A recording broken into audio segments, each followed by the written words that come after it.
Thank you, Mr Speaker. My question is to the Prime Minister. Australians, including my electorate of Higgins, are coming forward to be vaccinated in record numbers. They want to see the implementation of the national plan so we can get past the lockdowns we've endured over the last year and a half. So, will the Prime Minister please outline to the House how this national plan, informed by world-leading scientific health and economic advice, will work to ensure we can live with COVID-19 and reopen Australia? The Prime Minister has the call. Mr Speaker, I thank the member for Higgins for her question. I thank her for her continued advice over the course of this crisis, over these many more than 18 months.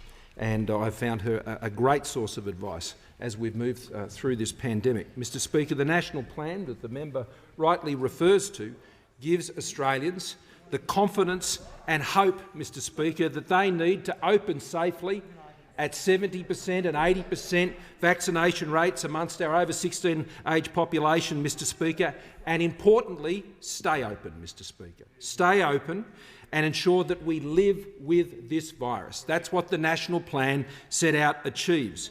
Mr Speaker, that plan was developed and agreed over many months, going back to early as March and February of this year. And the work that has been brought together, the best scientific, health and economic advice, is the platform and the basis for this plan and can give Australians confidence that this can be done safely, Mr Speaker. This plan differs from many other approaches in any other country.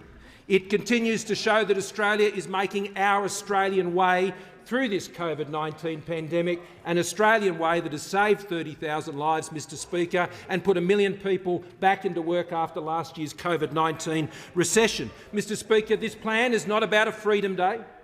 There's no special virtue in a calendar, Mr Speaker. This plan is based on vaccination rates, and it's based on a staged, careful reopening in Phase B and Phase C, Mr Speaker, at 70% and 80% vaccination rates. Nor is it an eradication strategy, Mr Speaker.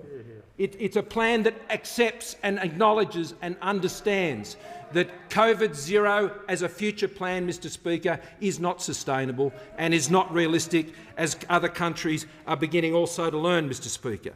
It is a plan that is clear-eyed about the risks. It is a plan that is very careful to ensure that it has the flexibility to deal with vulnerable populations, I'd say especially our Indigenous populations, to deal with the challenges and to ensure we're preparing for that time of Phase B, particularly in our public hospitals. It is also a plan that recognises that vaccinated Australians, because they present a lesser and lower health risk to themselves and their community, can be exempted from many restrictions that, Mr Speaker, that otherwise will need to apply. It's a plan, Mr Speaker, at current rates of vaccination. It means that the 70% and 80% targets that are set out in that plan are achievable this year.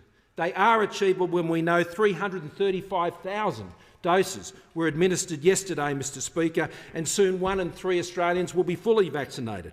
And our plan, Mr Speaker, sits alone our absolute commitment that we will vaccinate children between 12 and 15, and we'll be announcing further plans on that after it's considered by the National Security Committee of Cabinet. It's a careful plan, it's a safe plan, Mr Speaker, it's the right plan for Australia.